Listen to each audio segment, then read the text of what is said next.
Ciao a tutti, bentornati sul canale di Ciarango.it. Questo video è dedicato allo studio degli arpeggi nelle loro forme di base e in qualche forma più avanzata. Ho preparato 7 esercizi, 7 modelli di arpeggi che portano lo studio appunto dell'arpeggio dalla base fino a delle situazioni più specifiche che servono spesso nello studio del repertorio per ciarango. Sono anche delle occasioni per studiare poi i passaggi di accordi che avete visto negli altri video che ho pubblicato su le posizioni degli accordi. Vi ricordo anche che nella descrizione di questo video, come in tutti i miei video, c'è un link che vi manda all'articolo che ho scritto sul sito ciarango.it in cui potete scaricare un PDF con tutti gli esercizi scritti, che potete stamparli, potete leggerli in modo da averli comodamente durante lo studio. Per iniziare a studiare questi esercizi io vi consiglio di definire una pulsazione di base con un metronomo e suonare queste note, questi arpeggi, prima sui quarti, poi sugli ottavi e infine sui sedicesimi. Prima scegliete la pulsazione, a vostro piacere, suonate quindi prima i quarti,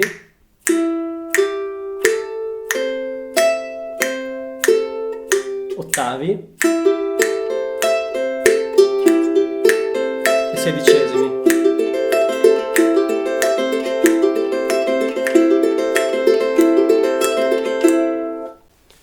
In questo modo riuscite a sviluppare una velocità, una flessibilità, ma anche un senso, un andamento ritmico preciso sulla pulsazione, che è molto importante quando si suonano degli arpeggi. Vediamo subito quali sono questi 7 esercizi sull'arpeggio.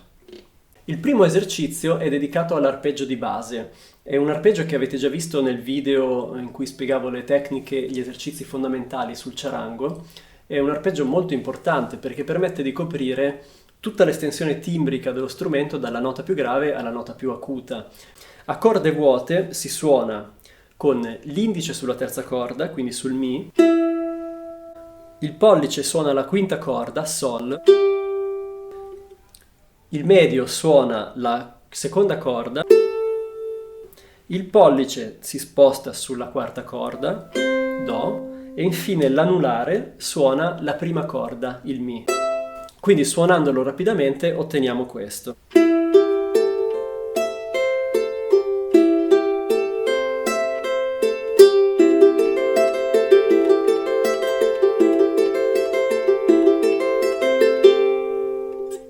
Come vedete, una volta che arrivo al Mi con l'anulare, torno indietro a ritroso lungo lo stesso pattern che ho fatto ma a specchio, cioè al contrario.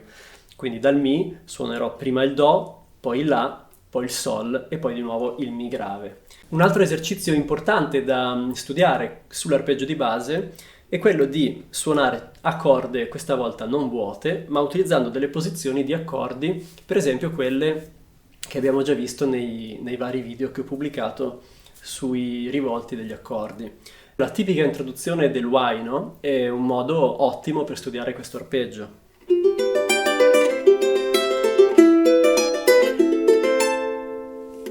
Veniamo al secondo esercizio. Questo è un arpeggio più semplice, probabilmente soprattutto per chi viene dalla chitarra, perché non tiene conto dell'accordatura rientrante del ciarango. È l'arpeggio con cui si può suonare una parte del tema di De Ushuaia alla Chiaca di Gustavo Santaolalla.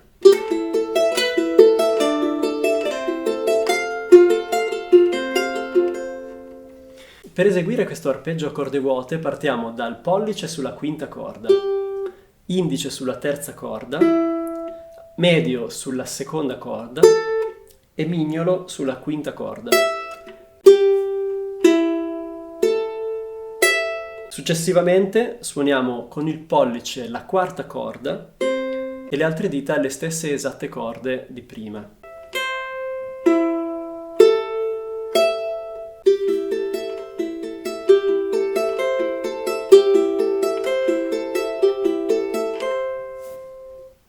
Come vedete quindi il pollice si sposta alternativamente dalla quinta alla quarta corda e le altre dita rimangono ferme sulle corde rispettive. Anche questa è una posizione che potete studiare su vari accordi in modo da studiare meglio e analizzare le posizioni di passaggio fra un accordo e l'altro.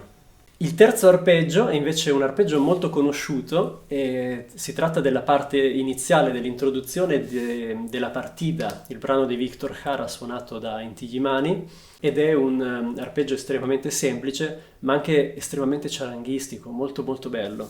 La partita, probabilmente la conoscete, è questa.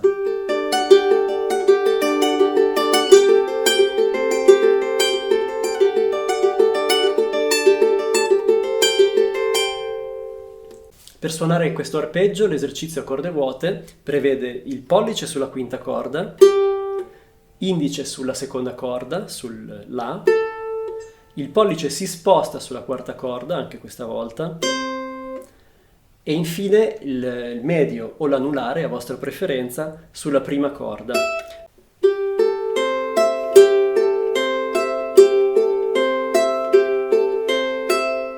Notate che non viene mai suonata, in questo caso, la terza corda. È un movimento alternato che gira attorno al Mi, ma non lo suona mai. Il quarto esercizio è leggermente più complicato degli altri esercizi che abbiamo visto, semplicemente perché richiede un movimento dal basso verso l'alto, cioè un movimento al contrario rispetto a quello che istintivamente si usa sulla chitarra, ma anche sul charango. Però è un esercizio molto comodo ed è una tecnica di arpeggio buona nel momento in cui si desidera far emergere una melodia all'interno dell'arpeggio.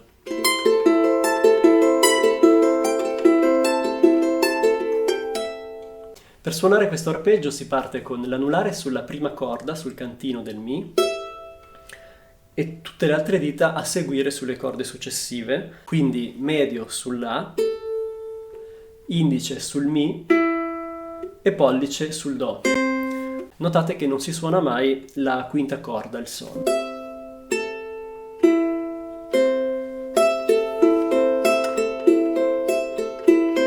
Gli ultimi arpeggi che vedremo sono arpeggi in 6 ottavi. Tutti quelli che abbiamo studiato fino adesso erano in 4 quarti, quindi in ritmi pari. Questi sono arpeggi in 3. Sono dei modelli che si possono applicare a dei ritmi tradizionali come la cueca, come il bailesito, come il carnavalito, e sono anche utili per dei passaggi melodici complessi all'interno di alcuni temi particolari per charango. L'arpeggio numero 5 è il più semplice che si può eseguire sugli arpeggi in 6 ottavi, quello che si usa nel tema Palmeras per eseguire una parte del tema.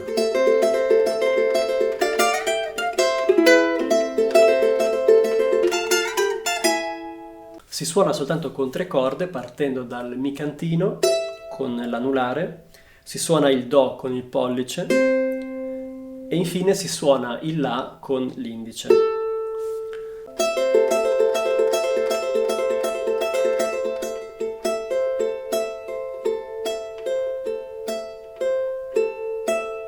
L'arpeggio numero 6 non è altro che la versione in 6 ottavi del primo arpeggio che abbiamo visto, cioè dell'arpeggio fondamentale.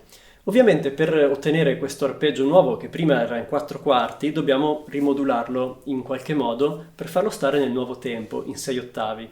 Per fare questo prendiamo una pulsazione di base in 6 ottavi, 1, 2, 3, 1, 2, 3, e ci suoniamo l'arpeggio in questo modo.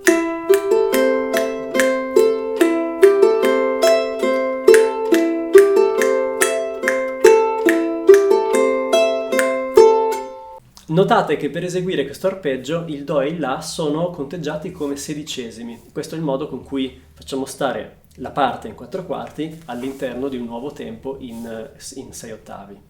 L'ultimo arpeggio che vediamo è invece quello che abbiamo visto nel numero 3, cioè l'arpeggio della partita, trasportato in un ritmo anche qui di 6 ottavi.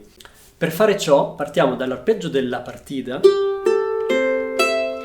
e torniamo indietro aggiungendo di nuovo il Do e il La.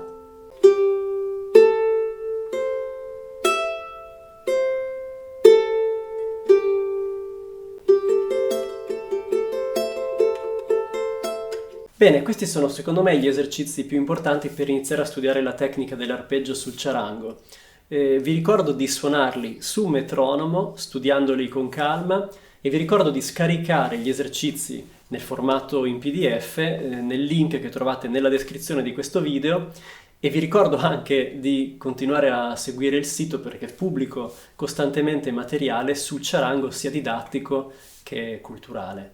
Vi ringrazio molto per l'attenzione e ci vediamo nei prossimi video. Ciao, una buona giornata.